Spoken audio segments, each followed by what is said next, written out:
Have you ever felt it? That sudden, hot flash of energy rising in your chest? The tightening in your jaw? The words, the sharp, true words forming on your tongue? And then nothing. You swallow. You force a smile. You become the calm one, the reasonable one, the good one. You have been taught that this is strength. This is control. This is maturity. But what if it is a betrayal? What if every time you silence your anger, you are not keeping the peace, but slowly poisoning it from within? What if that sudden outburst you had last week over something trivial wasn't a sign of weakness, but a desperate signal from a part of you that can no longer bear to be ignored? The great psychologist Carl Jung understood this dangerous inner pressure. He knew that anger, when pushed down into the dark, doesn't die. It metastasizes. It becomes the resentment that sours your relationships, the anxiety that hums beneath your skin, the fatigue that chains you to the bed. Your anger is a vital part of your shadow. It is not your enemy. It is your most fiercely loyal protector. And learning its language is the next powerful step in your shadow work. This video is not an excuse for rage. It is a permission slip for truth, the truth of a powerful, sacred part of you that has been waiting for far too long to finally be heard. The silence that follows a swallowed rage is one of the loudest sounds in the universe. It is the sound of a lock clicking shut on a prison door inside of you.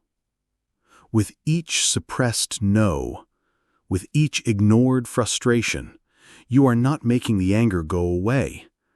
You are simply telling it where to hide. You are sending another exile down into the crowded basement of your shadow. Let's talk about Mark. Mark is 40 years old, a history teacher at a good public school. He is known for his patience. His calm demeanor is legendary among students and faculty. When a student acts out, Mark doesn't raise his voice. He listens. When a parent is demanding and unreasonable in a meeting, Mark stays professional, diffusing the tension with a steady, reassuring tone. He is the rock, the calm in the storm. He prides himself on never losing his cool.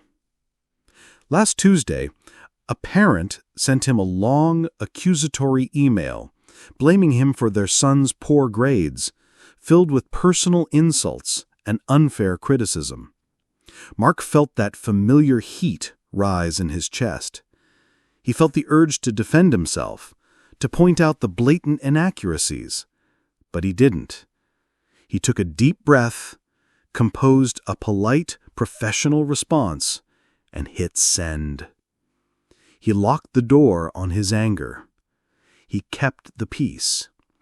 He came home that evening, feeling that low-grade, familiar exhaustion.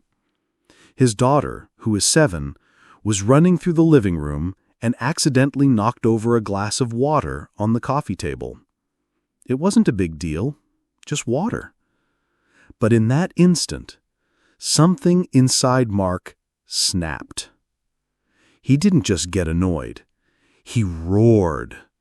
A wave of pure, white-hot rage erupted from him, so loud and ferocious it startled his daughter, his wife, and most of all, himself. The outburst was over in seconds, but the silence that followed was deafening. He saw the fear in his daughter's eyes, the shock on his wife's face, and what he felt was not relief. It was a profound, nauseating wave of shame. He looked at the spilled water, and he looked at the wreckage of the moment, and he thought, "Who was that? That wasn't me. I am not an angry person." Does this sound familiar?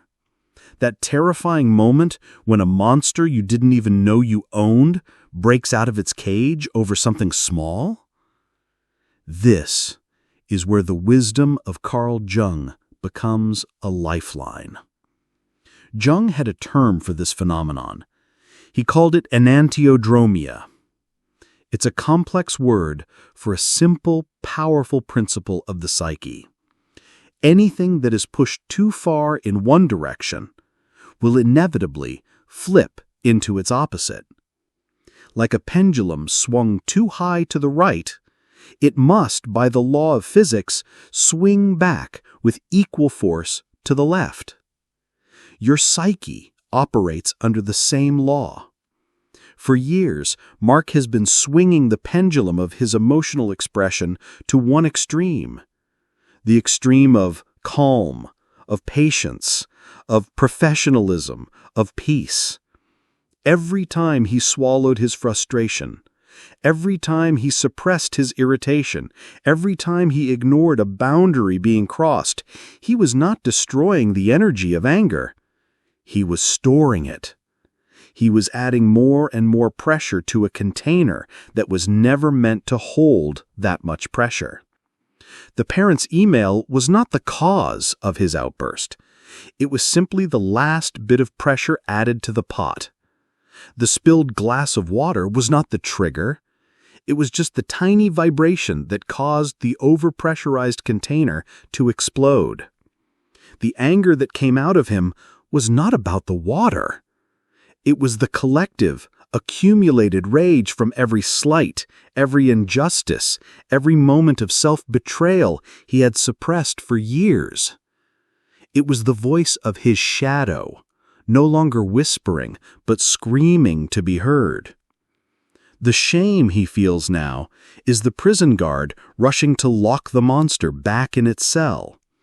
The voice that says, "I am not an angry person," is the conscious mind, the persona, desperately trying to deny the existence of this powerful, exiled part of himself. But the truth revealed in that explosive moment is this: Mark is an angry person, just as he is a patient person and a kind person. He is whole. He contains both. His shadow work, and yours, is not to kill the monster. It is to recognize that the monster is just a part of you that has been starved, ignored, and locked in the dark for too long. It is a part that holds immense energy that when integrated doesn't lead to more outbursts, but to clear boundaries, unshakable self-respect, and an authentic peace that doesn't require you to betray yourself to maintain it.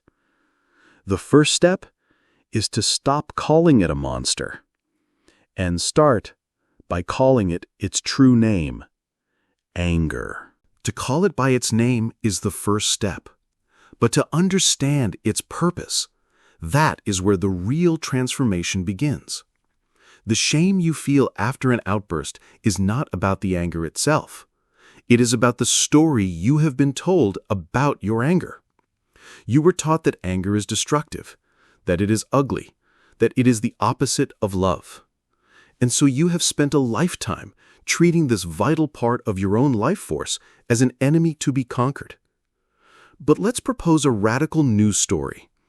A story much closer to the truth that Carl Jung uncovered in his deep exploration of the human psyche. What if your anger is not a force of destruction, but a force of protection? Imagine your soul as a sacred walled garden.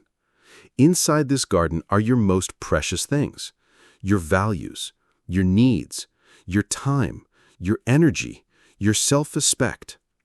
Your anger is the guardian at the gate of this garden. It is the loyal, fierce protector whose only job is to sound the alarm when the walls are being breached. It doesn't roar because it is hateful. It roars because something you hold sacred is under threat. This is the secret language of your shadow's voice. When you learn to listen past the roar, you will find that your anger is almost always signaling one of three things.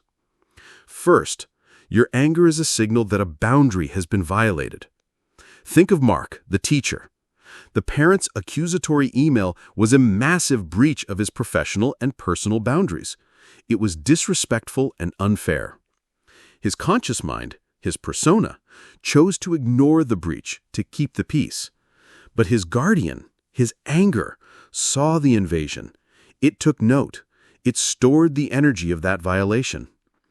When you feel that flash of anger, before you suppress it, ask the question, what boundary of mine was just crossed? Was it my time, my energy, my right to be treated with respect? Anger is the internal alarm system that tells you where your fences need mending. Second, your anger is a signal that a core value has been attacked. Each of us lives by a set of deep, often unspoken values. Maybe it's justice, honesty, compassion, freedom. When you witness an act that tramples on one of these core values, you feel anger. It is your soul's righteous protest. It is the guardian saying, this is not right. This violates the fundamental laws of this garden. For Mark, his core value of fairness was being attacked. He, a fair teacher, was being treated unfairly. When anger rises in you in response to an injustice, it is not a flaw. It is your integrity speaking. It is your moral compass alive and functioning perfectly. And third, and perhaps most importantly for the people pleaser, your anger is a signal that a fundamental need is not being met. Often the need that is being ignored is the need for you to be seen, to be heard, to be valued. For years, you have silenced your own needs to make space for others. You have made yourself smaller so that others could feel bigger. You have put your need for rest, for quiet, for validation on the back burner. Your anger is the part of you that has had enough. It is the cry of a starving part of your soul. It is the guardian roaring. The inhabitant of this garden is being neglected. She needs nourishment. She needs to be attended to. This is the profound truth of shadow work. The goal is not to eliminate anger. That would be like firing the only guard who is willing to protect your home.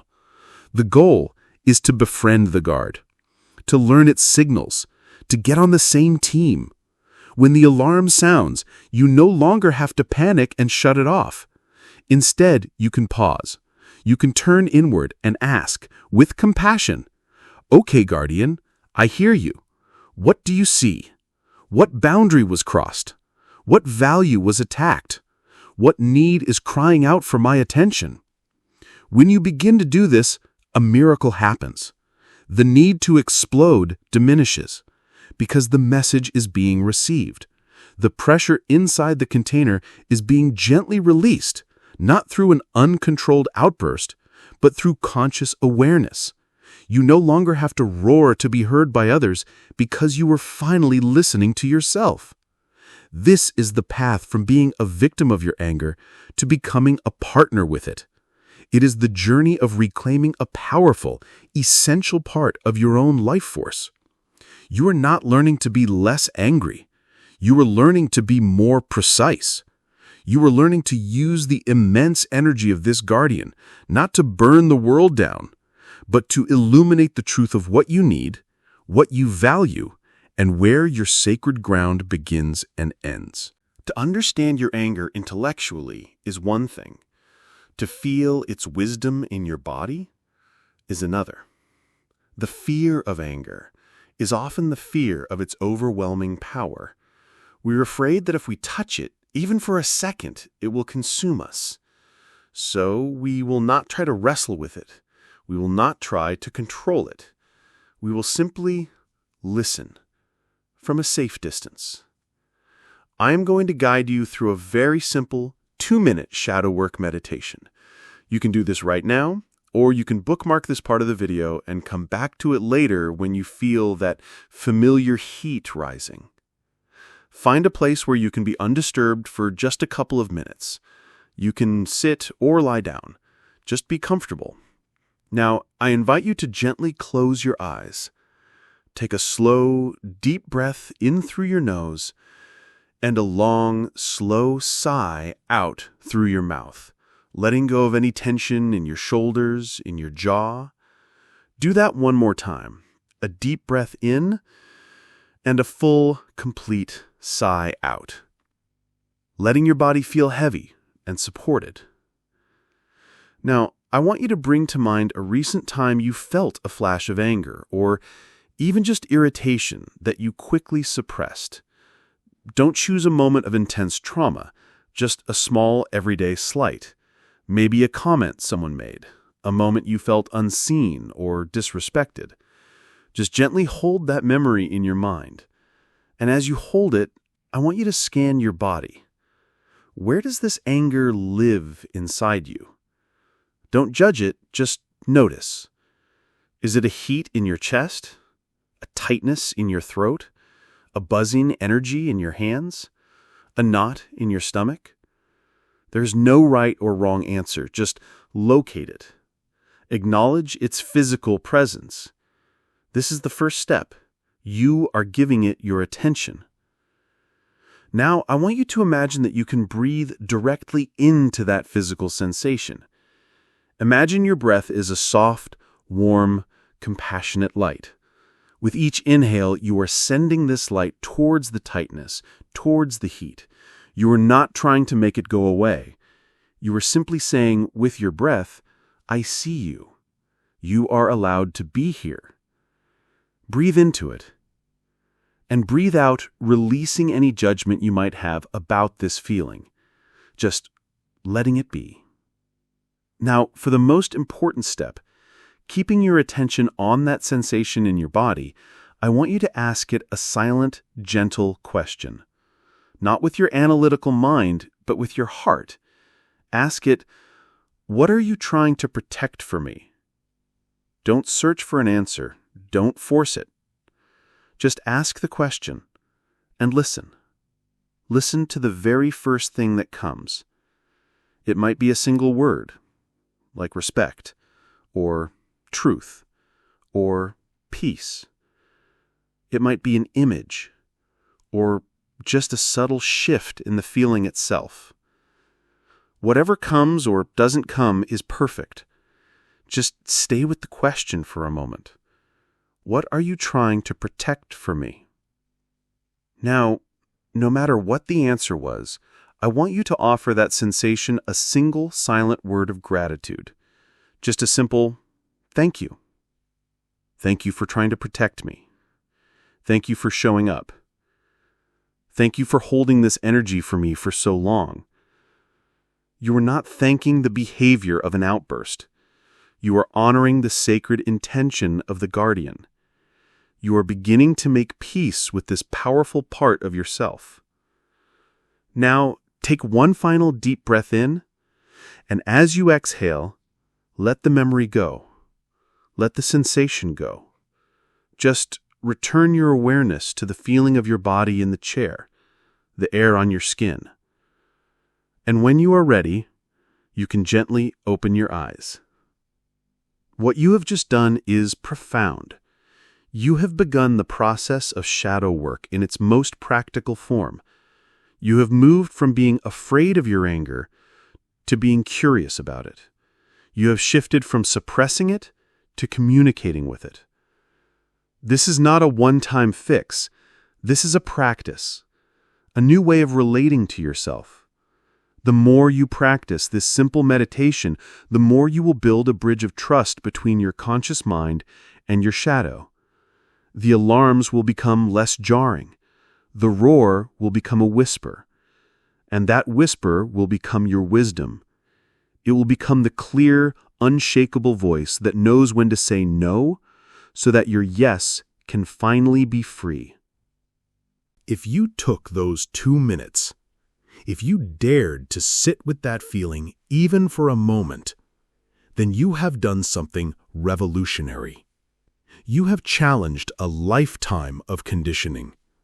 You have chosen curiosity over fear. You have chosen relationship over repression. The path of shadow work, as illuminated by Carl Jung, is not a journey to become a perfect, serene being devoid of all negative emotions. That is a fantasy. The true path is the path to wholeness, and wholeness includes the fire. It includes the roar. It includes the magnificent protective power of your anger. For too long, you have been at war with your own guardian. You have mistaken its warning cries for attacks. You have tried to silence the very voice that was trying to save you. Today, you have offered a truce. You have begun to learn its language. The energy of anger is one of the most potent forces available to the human soul. When it is suppressed and unconscious, it becomes the destructive force you have always feared. It leaks out as passive aggression. It erupts in misdirected rage. It turns inward and becomes depression. But when that same energy is met with consciousness, with curiosity, with respect, it transforms. It is no longer a problem to be managed. It becomes your power. It becomes the fuel for healthy boundaries. It becomes the courage to speak your truth. It becomes the unwavering clarity that allows you to say, "No, that is not acceptable," without needing to scream it. This is the great work. It is the process of reclaiming the exiled parts of yourself and inviting them back to the table. The journey is not about never feeling angry again. It is about what you do when you feel it. Do you silence it? Or do you listen to it? Do you treat it as an enemy? Or do you honor it as an ally? The choice, now, is yours. And this space will be here to support you as you continue to practice. So I invite you to take another courageous step. Let's normalize this conversation. Let's create a space where anger is not a taboo. In the comments below, share a time you felt angry but forced yourself to stay silent. What was really happening? What boundary was crossed? What value was attacked? By sharing your story, you give permission for others to see the truth in their own. You help dismantle the collective shame. And as you begin to get more comfortable with your anger, as you start to listen to its protective messages, a new, more subtle guardian may step forward. It's the voice that whispers, "But what if I hurt their feelings? What if they think I'm selfish?" It's the heavy, sticky feeling that stops you from setting the very boundaries your anger is telling you that you need. It is your guilt. And in our next video, we will explore why this feeling of guilt is perhaps the most powerful chain that keeps the good person in their prison, and how, with the wisdom of the shadow, you can learn to unlock it. Until then, be patient with yourself. You are unlearning a lifetime of silence. It takes time, but you have already begun. You have heard the first whisper from your guardian, and that changes everything.